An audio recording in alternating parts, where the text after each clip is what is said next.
Hello viewers, my name is Adam and this is Seeking Me Productions bringing you another anime review.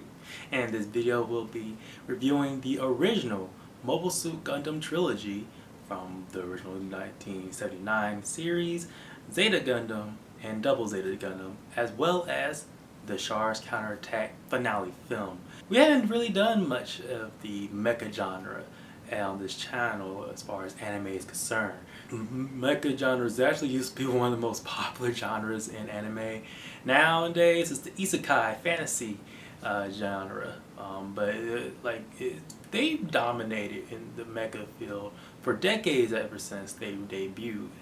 And I will say that when mecha is done right, it's still a dominating force to be reckoned with, especially with one of the headlining franchises in the mecha genre, which is the Mobile Suit Gundam franchise. If we're going to start with the subgenre, why not start with one of the most popular brands out there? The main anime of Mobile Suit Gundam is produced by Nippon Sunrise, but overall Gundam as a brand itself is owned by Bandai Namco. Bandai Namco being the major media industry in Japan. Gundam is mostly similar to how Transformers or G.I. Joe is handled there with creating animated series just to advertise for toys and models. Gundam is pretty much similar in that regard, but the series themselves are pretty much lauded for its high quality animation and also storytelling. Creatively, the series was developed by Hajime Yatate and Yoshiyuki Tomino. Tomino is actually the chief creative force of it, with Hajime being like a co-director of sorts during the original era of Gundam. And I would say for Tomino overall, he clearly has a affinity with discussing like anti-war stories, the realities of the conflicts that be involved with generational issues. I would say in many regards he's also a revisionist. If you recognize his other work, Tomino's other work, at times he'll produce an original anime series. Once he gets the chance to do a compilation movie or a finale film, that's when he changes the ending to suit his more, I'll say, perception of how a story will go. Despite working on the original trilogy, he still developed other Gundams where even alternate universes. And in fact, Gundam itself, trying to get into the series, is split into two different factions mainly. The Universal Century timeline, which is the original series trilogy and all their subsequent series that came after. They're considered the main storyline of sorts of the background of the 1 Year War situation as the prologue, and anything that deals with the Zeon forces and Earth Federation on the main timeline. That's Universal Century.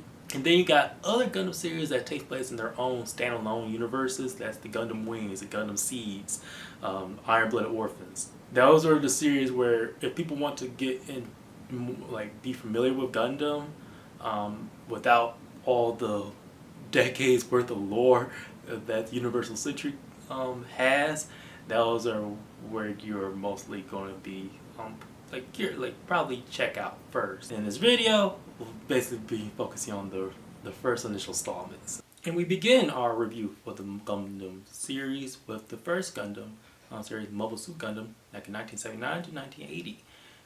The setting of this being in the first installment of the Universal Century timeline, Universal Century 0079 to be exact. The original series takes place of a conflict called the 1 Year War. War of Independence developed from the ruling space colonies of the Principality of Zeon and Earth Federation of the main establishment of Earth. The Principality of Zeon being ruled by a ruling faction called the Zabi family, a very treacherous group of individuals who sought dominations within the space colonies after taking out many other ruling families to be the number one. More on that later. But this 1 year war situation was so catastrophic that it basically almost took, wiped out half of all of humanity, of the human population from both sides of this conflict. And as such, the series, the original series, kicks off with the Earth Federation on a standstill. But the reason why the Principality of Zeon was such an overwhelming force because of the development of a new weapon called mobile suits. Hence the name. Mechanized robots that's armed, big armors in which people are able to use instead of standardized tanks and ships. And the series kicks off on a space colony itself, where in secret, Earth Federation was developing a prototype to combat the mobile suits the Principality of Zeon developed during the war, in which during a scouting mission from Zeon forces on the space colony, they stumbled across this prototype known as a Gundam, in which a Earth Federation vessel called White Base were en route to achieve this, to acquire this Gundam for the Earth Federation forces. Conflict ensues, and in the midst of this conflict is our main character of Amuro Ray, a young teenager who is a mechanical prodigy of sorts, awkward in human interactions, but very genius itself. He even developed basically Gundam's main mascot, the hero, that the spherical robotic companion. But Amuro stumbles across the Gundam, which unironically was also developed by his own father, who was working with Earth Federation in secret within Zeon forces. Amuro Ray, in the midst of trying to escape, he decides to hitch a ride on the Gundam as far as initially as shelter, but he knows that he's very instinctive with piloting this beast without this robot without really much prior knowledge of doing so. With the White Base trying en route to take the Gundams for themselves, with Amuro Ray in the crossfire, he accompanies the White Base of military forces being led by at the time up and coming General Officer Noah Bright. Together down the series lines face off again. They're basically a leading force for Earth Federations against the Zeon forces. Now, the original Gundam series, at the time, it was kind of a cult classic. It wasn't immediately big, a big major thing out right out the gate, especially in Japan. Kind of somewhat underperformed in terms of expectations wise. Hence why it took 8 years until the sequel series were to be developed. But and I think in hindsight, it is kind of understandable why that's the case, because this was a series that in the beginning didn't know exactly what it wanted to be out front.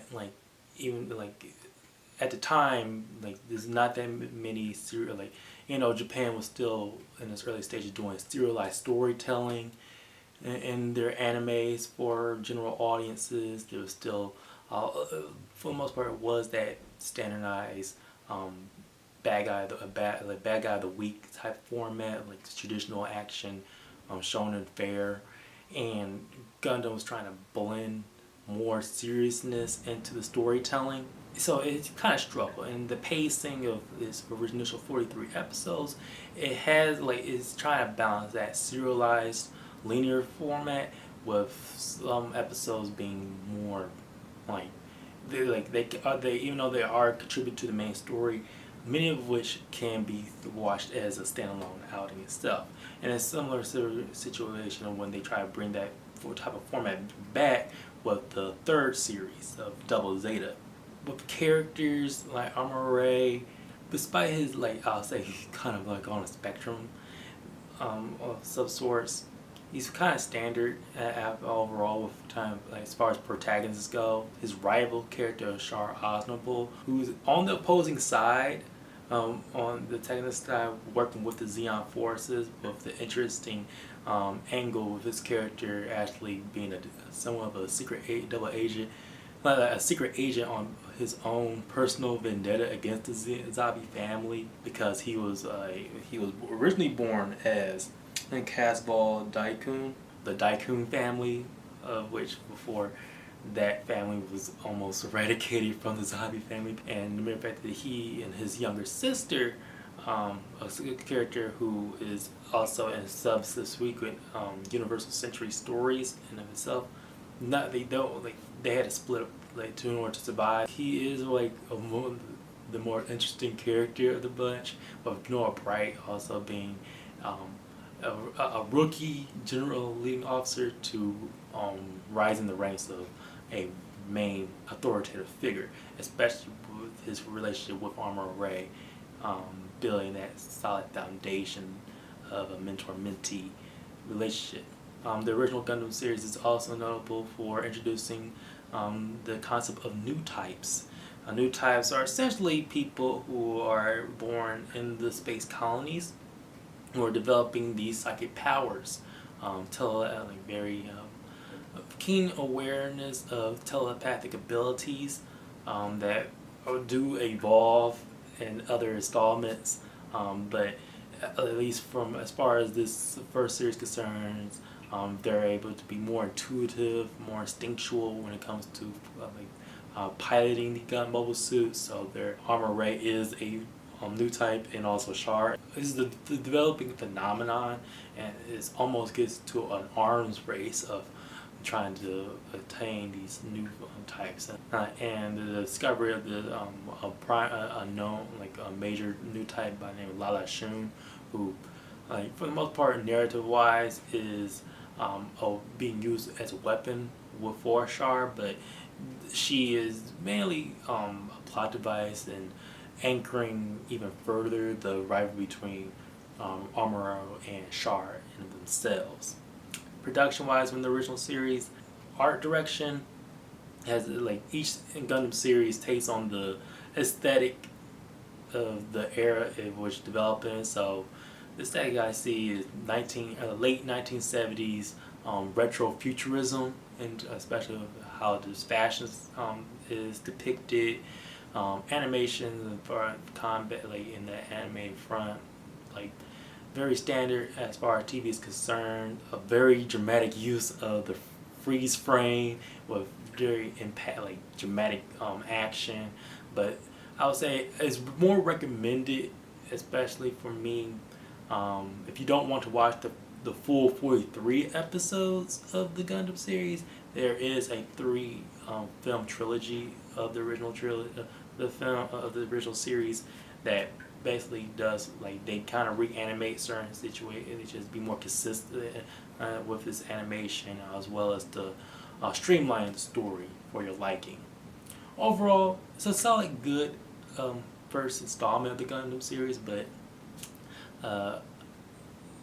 later on in the series it does get better, and depending on what Gundam that you want to follow. And then we continue our view on the Mobile Suit Gundam series with Mobile Suit Zeta Gundam, the long-awaited follow-up to the original series. At the time, an 8-year gap, and then the story takes place 8 years after the events of the defeat of the Principality of Zeon. Zeta Gundam is one of the most popular entries in the entire franchise, with its darker themes and mature concepts, especially with Tomino's major influence, and how much darker ending taking place that immediately had a reaction with jumping off to the next series afterwards, Double Zeta. But setting up Zeta, this takes place during the aftermath of the Principality of Zeon's defeat, with Earth Federation sending out a new task force called Titans in search of the remnants of the Zeon forces. The Titans are corrupt individuals who are policing the space colonies in search of their goal, and as such, these corrupt methods are very has controversial reactions across both many sides of the spectrum, with even Bright Noah taking offense to the point that he and other individuals across with on many sides developed the Anti-Earth Union Group, or the AU for short. He is also co-led with a character by the name of Lieutenant Quattro. Quattro is actually Char Osmo in disguise. We learned that much early on, because he's in hiding as Xeon Force. Guys definitely be in disguise. But the series kicks off mainly with the perspective of a new main character by the name of Camille Biden. He is visiting a space colony with his parents, who are major engineering mechanics, developing a new prototype suit, new Gundam model, for the Titan forces, in which they were trying to pick up themselves, because they're very corrupt natured. The Titans are not really liked, no matter where they are. And after a conflict with Biden, he causes basically puts a target on his parents' backs. And after a very unfortunate incident that causes Camille to seek out revenge, he pilots one of the new models, the Gundam Mark II, in retaliation, and due to his instinctive skills as an amateur pilot in of his own right, he joins the AU to seek out his revengeful path.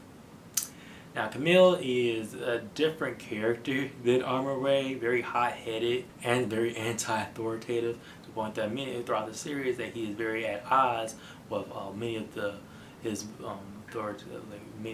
generals and other authoritative figures. It's almost like he kind of mellows out a little later down the line, in the middle ground, but his nature of being so aggressive, it does become like a very major downfall to him, and which is very headlines with emphasis on a lot of the themes that Tomino wanted to stress out, how revenge is double-edged sword, and for that, and by series end, this has a very somber ending on both sides of the spectrum. And Xeon does make its renowned return, with the developer of the Revenants being called the Axis Xeon, in which the Titans force, after later down the line, because of how corrupt and to the point that Earth Federation don't want nothing to do with them, they causing more problems than they're worth. The Titans join forces with Xeon forces to make a more of a antagonistic force, which causes which basically does not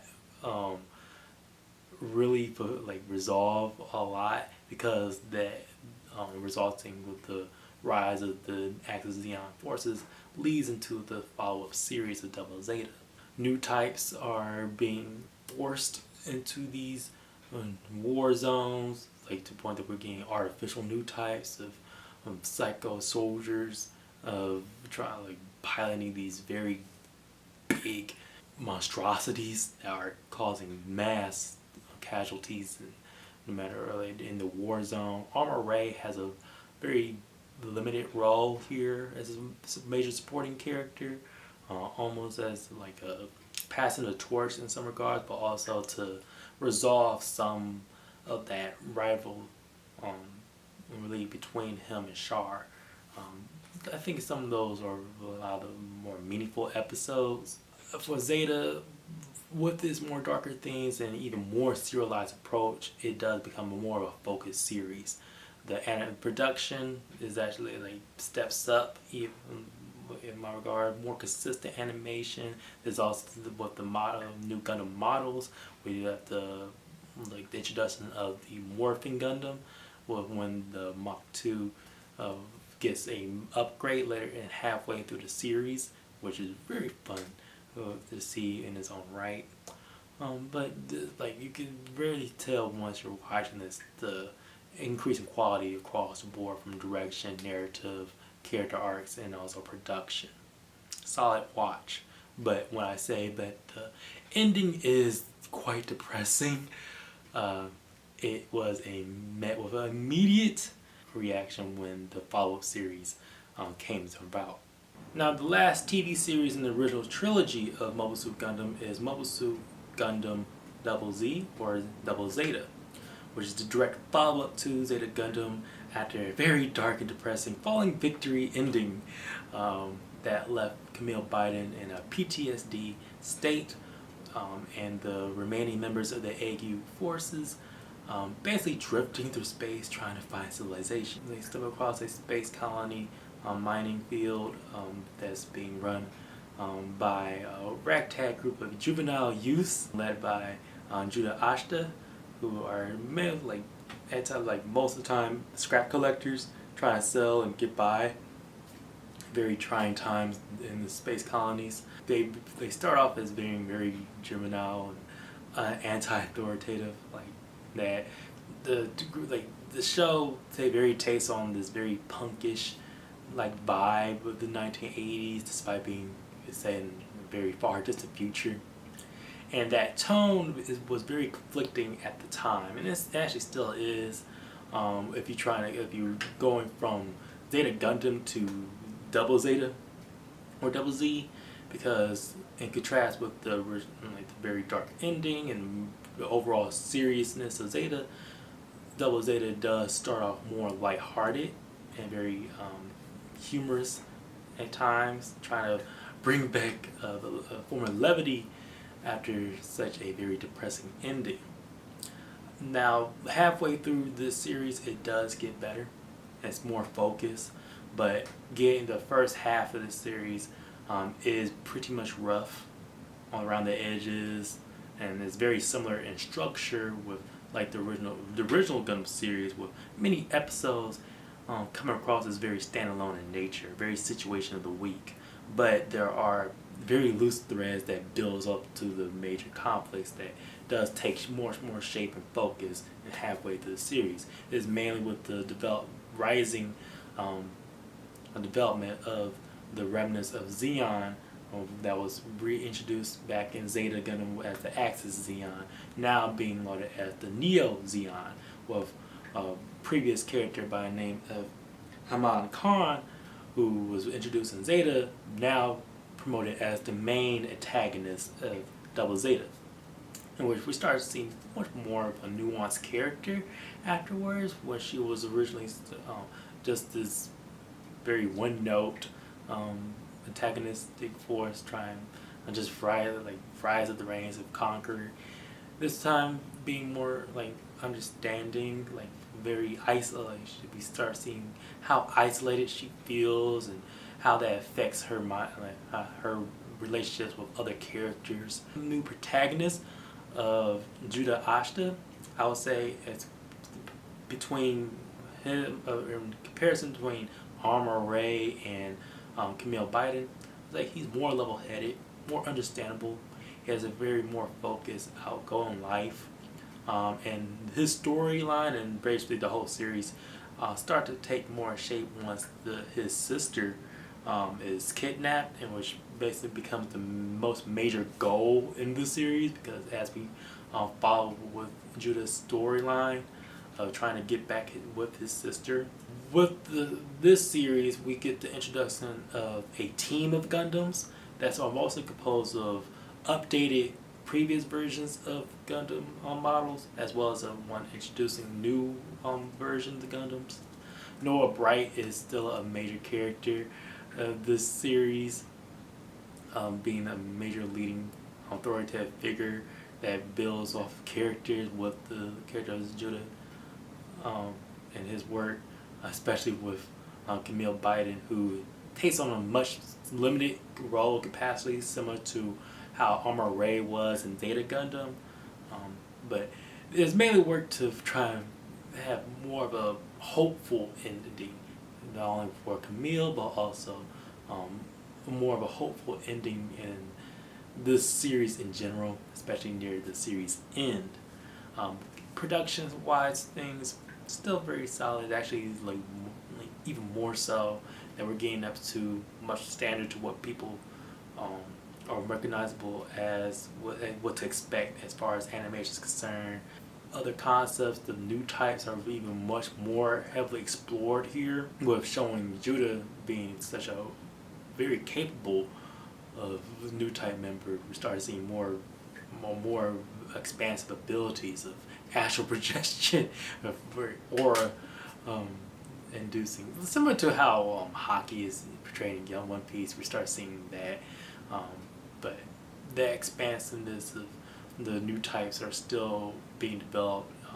I feel as though at its peak, once we get into Gundam Unicorn, is where we start seeing some very new type capabilities. But this one is where we start seeing some very peak levels of what they're capable of. Very loose. It takes a minute to get used to Double Zeta's vibe, and unfortunate enough, as far as wide appeal, this one does not have an English dub, unfortunately. So, in a Gundam, I tend to prefer an English dub, and despite most other animes I watch in Japanese and English subtitles, but I prefer English dub here. So, it was a bit of a transition, like getting used to on that, from as far as comfortability wise for me. But overall, with this one, unfortunately, with Zeta Gundam, or Double Zeta, compared to